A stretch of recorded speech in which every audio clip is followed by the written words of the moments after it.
going on, everyone? I'm Chris, this is Jay. We're back from Lords of War here, and we're doing some hobby stuff today. It's a War Hobby channel. And that's right, and we've got our best friend, Mr. Space Marine or whatever, and he's going to be very primed. Look at the details, immaculate on this guy. He's been triple primed? I'm pretty good at priming. It's a master primer over here, ladies and gentlemen. And I can feel the weight. They're like heavier. Yeah. They've been primed so much. You can feel they're more valuable. Like, no, we're trying to make them feel like old pewter models here with all the paint on them. Getting there. So today and in our next video, we're gonna do a little deep dive into some metallic paints, specifically silvers and steels. Probably the most painted thing in wargaming. Yeah, and we've got a good smattering. At least I think it's a good smattering of. What do we got here? All the brands. As many brands as we can kind of like wrap our hands around. The AK and the Proacryl, Formula P3, Wiry Painter, Yeah, Speed Metal. Wow. I threw that one in there as a fun one. Ah, Citadel. It's a little old Citadel. And then we got the Vallejo. Vallejo. Very good. Yeah. Very good. Notable missing colors. No scale 75. No, we just don't have any. That and whether or not they're even. We don't even know if they'll. Yeah. Are they still no? So no one knows. We don't get people's hopes up by showing how great those metals Black are, metal, and then being like, "Good luck getting some." Good luck getting some. Yeah. Have fun with that one. Yeah. So, for the purposes of this video, we're just going to basically take a look at how they cover, how they feel out of the bottle, base coat coverage, that sort of thing, and how they look like finish wise. And if you want to see how they highlight and blend and kind of that sort of stuff, then check out our next video. That's right. In the series. Yeah, that's right. You get one bite now, one bite later. Yes. Yeah. So we got to do this in small bites. That's here, how YouTube works. Yeah, you don't want to. You can't be giving stuff away. Can't give it all away. Yeah. People are like, and turn video off. Yeah. and that. A 3-minute mark. See you later. The video collapsed. Collapsed. Yeah, it's collapsing. So I've got my. Now I probably wouldn't necessarily use a wet palette all the time with metals, but for base coating it's fine. There's a thing with metallic paints though that like water can really start to break up the pigment quite easily. If there's too much. Yeah. If there's too much. All right, let's take a look at the AK gunmetal. Nice. Oh, just nice. About what I expect. Were you expecting it to be nice? Nice. Yeah. I'm not really thinning it. No. Because I'm not. I'm kind of being really controlled about it. I'm not blobbing it on too much. But yeah. Looks good. Probably could do another tiny touch up on it. Sure. Or if you're slamming a wash on, maybe you don't care at all. Maybe you don't care. Yeah. Maybe you don't. It's nice tone. Yeah. Okay. So what you got next for us? Well, I liked this one a lot just to start with. It's nice and dark. Yeah, the colors aren't going to all be like perfectly. We're just kind of like Vallejo dark. Their dark gunmetal. Dark gunmetal. Yeah, it's a really nice color. Kind of. Yeah. Start with this, and sometimes I mix this with that color you just used. That I just used, yeah. It's pretty. I don't know. Yeah, it's a bit of a. This one's been through something. It's been through some work. Yeah. This one seen some armies. Yeah. This one's also like not. It's not as blue, but it's kind of similar to black metal in a way. Kind of. Black metal, yeah. The tone is closer. Closer, yeah. It's probably like a mix of both of them, almost, right? Yeah. Do you ever do that? Just mix them together? I mix. Oh yeah, I mix lots of colors. Silly question. Silly question. Let's do his head. Yeah. So we got our dark gunmetal from Vallejo. Same thing. We're not really thinning it down because it is a decent. Goes on Blackwell because it's also dark. Yeah. When would you use a color like this? Probably.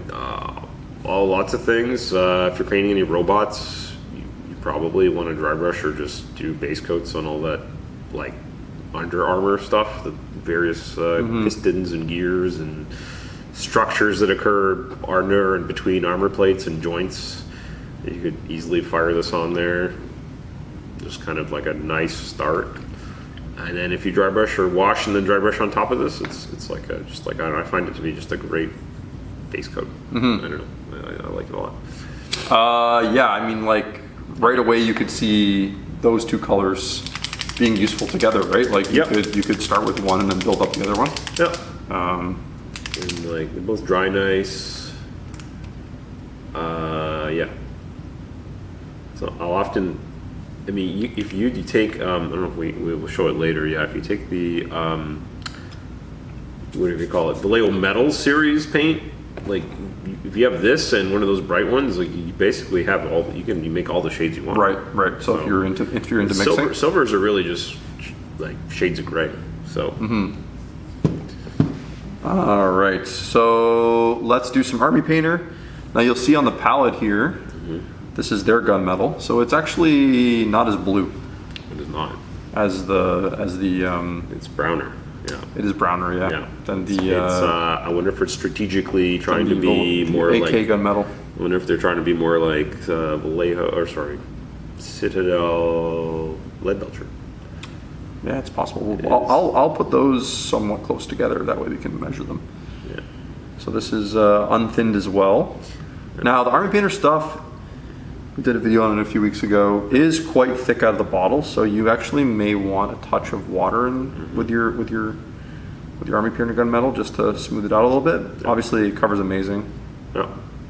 Yeah. Coverage on this one might have the best coverage. It covers so well. Such a good coverage. Yeah. Oh my gosh. Yeah. Like if you're looking just for like solid. I'm funny enough we're using iron warriors, not lead belcher today. Yeah. But like if you are looking for like a lead belcher equivalent that probably works just as good, if not better. Good. Yeah. This is money in the bank for sure. Yeah. So right away you can tell on the miniature, much more of a natural tone. This is definitely, you can like, I wouldn't have said this had much blue in it, but in context, this has a lot more blue in it. Yeah. Like the AK gunmetal has more blue in it. Yeah. Army Painter gets a nice check.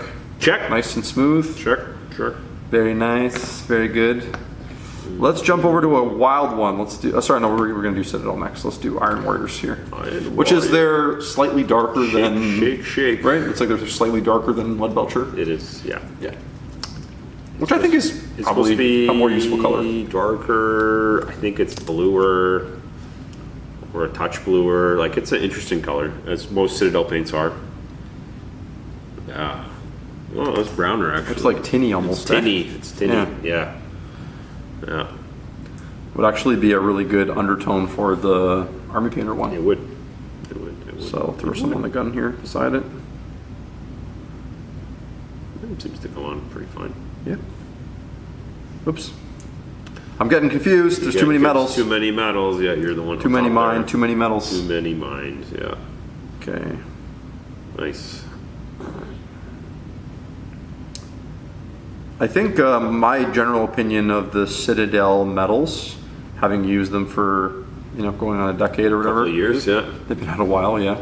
Is the base ones all work really, really well. Yeah. They cut like the cover's really, really good, right? Yeah. My issue is generally with their layer ones are just you'll see in the next video. They're just very thin, which I guess they are designed to be a bit thinner, right? The base ones, the Retributor armors, the Iron Warriors, the Lead Belchers, they're all like really solid actually. Not really any issues. Straight out of the jar.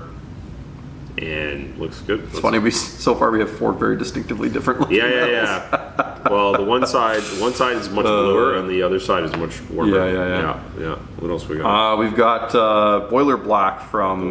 This is sort of like their dark metal from P3. Yeah. So I don't know that if there is a color between this and their Cold Steel. In the range, we don't have the rack yet. So I'm just going off the samples that they were kind enough to give us to mess around with. You can go back if you want to watch the P3 stuff. We did a review on it a few weeks ago. Let's see. Oh my goodness gracious, that's dark. They're not kidding around, Boiler Black. That is not kidding. Yeah. Well, I don't know how valuable this is going to be as a silver. This is for the Iron Hands painter or whatever. I don't know. Yeah, no kidding, eh? I'll just put a little bit on the end of the gun here. Holy cow, that's dark. Yeah, juxtaposition. Nice though. Yeah. Yeah. It is. Yeah, it really makes that Iron Warriors look super bright. Yeah. Holy cow. Holy cow. Never thought I'd say that. Dark, yeah.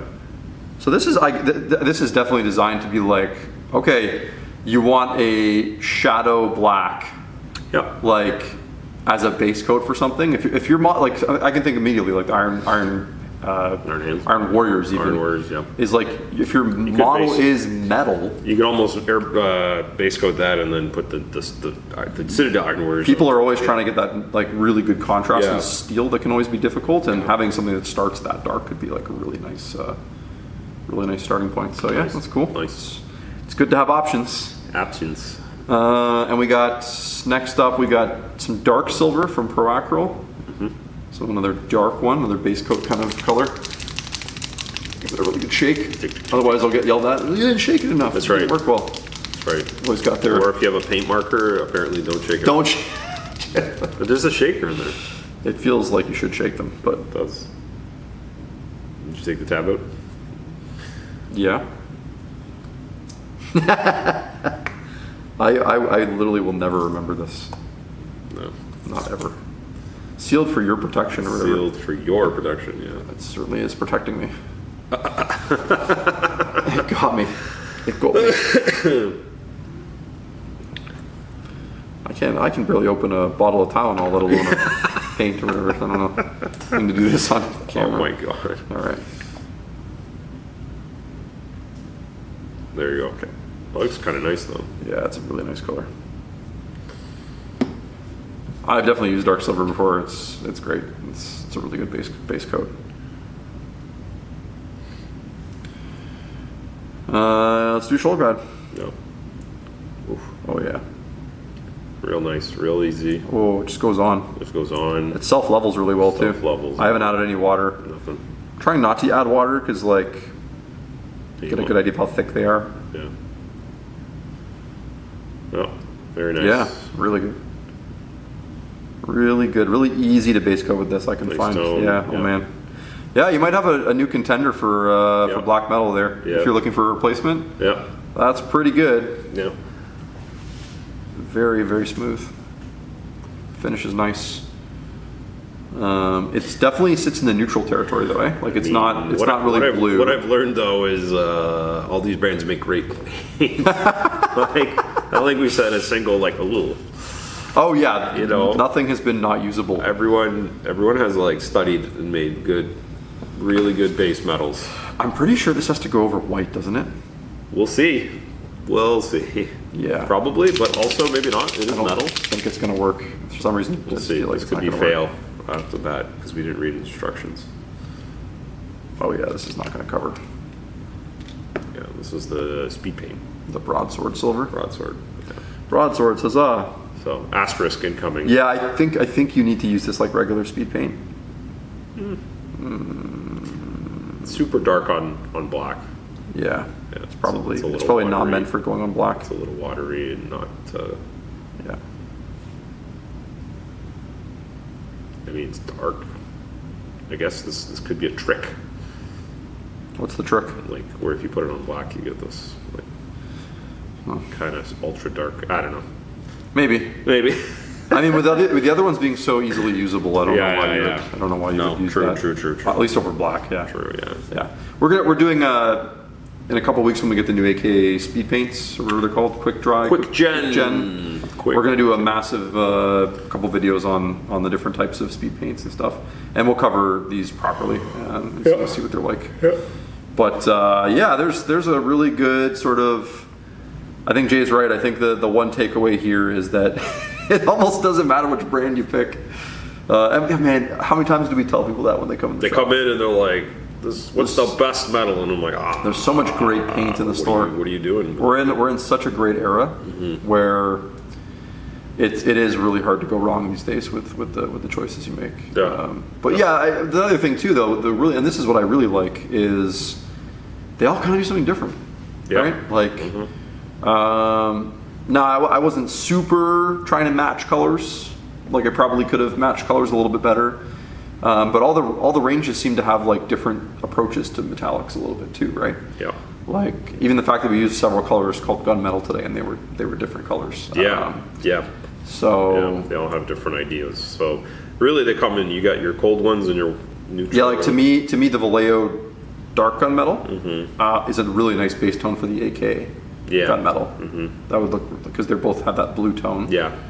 And the Citadel, the Army Painter, I'm not surprised Army Painter is similar to the Citadel. Yeah.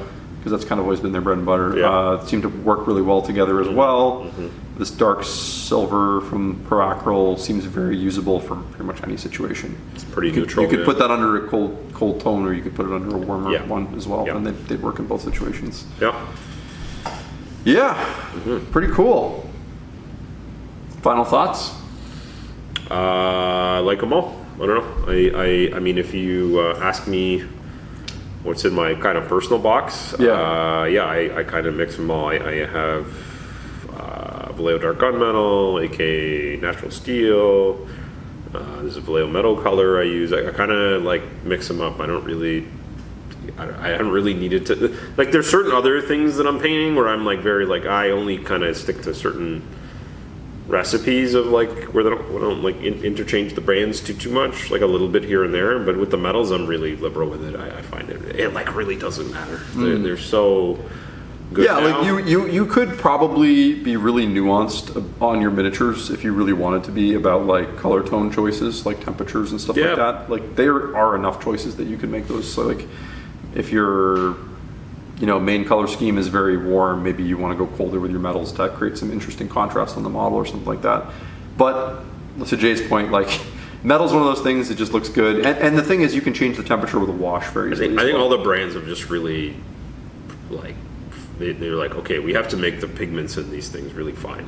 Like the era of like absolute junk, like thick, separating, big pigment metallics is kind of like, it's like they've all fixed like one scale kind of, and then I guess even Citadel with some of their like the Retributor armor and stuff. Once they started like being like, no, we need to like, and they charge more for those. There's obviously a production cost. Once they started being like, yeah, we can make metals with like lots of pigment in them. It's become the baseline. It really is. And I think and you can see by how they cover, like the fact that they cover like super well is a big one, and that you don't see this like granular like chalky and chunkiness to the paint. We're in a good era. It's also like it's one of the first paints people grab when they're painting too. Absolutely. I think that's why it's so vital, right? Like true. No matter what armor you're painting, like you're gonna grab a silver and a gold. A lot of the time, like people are grabbing those colors. So I feel like if that's your first experience in painting, it's like it just has to work, right? Yes. I'm thinking of the old days when, like, sometimes you grab metal, you're like, oh, painting metals, it's going to be annoying. But that's not the case anymore, that's for sure. Yeah. Cool. Well, hopefully you guys like that. Obviously, super simple video, just getting some colors on the model. If you want to check out some more advanced stuff, we're going to take a look at these brands and how the brighter colors work, and doing some highlighting stuff like that in our next video. So check that out if you want to see it. I'm going to blend them up. So stay tuned for part 2 later in the week. And thanks for watching. If you like these videos, you can subscribe. That helps us out a lot. You can check out our other videos on our Lords of War Games and Hobbies channel, where we do industry talks. If you like hearing Jay and I blab about nonsense. And if you really like, and chill, of course. Of course. If you would like to support us or have more of a direct conversation with us, you can check out our Patreon, where we answer questions and get ideas for videos and that sort of fun stuff. So check us out. Appreciate it. Take care. Thanks.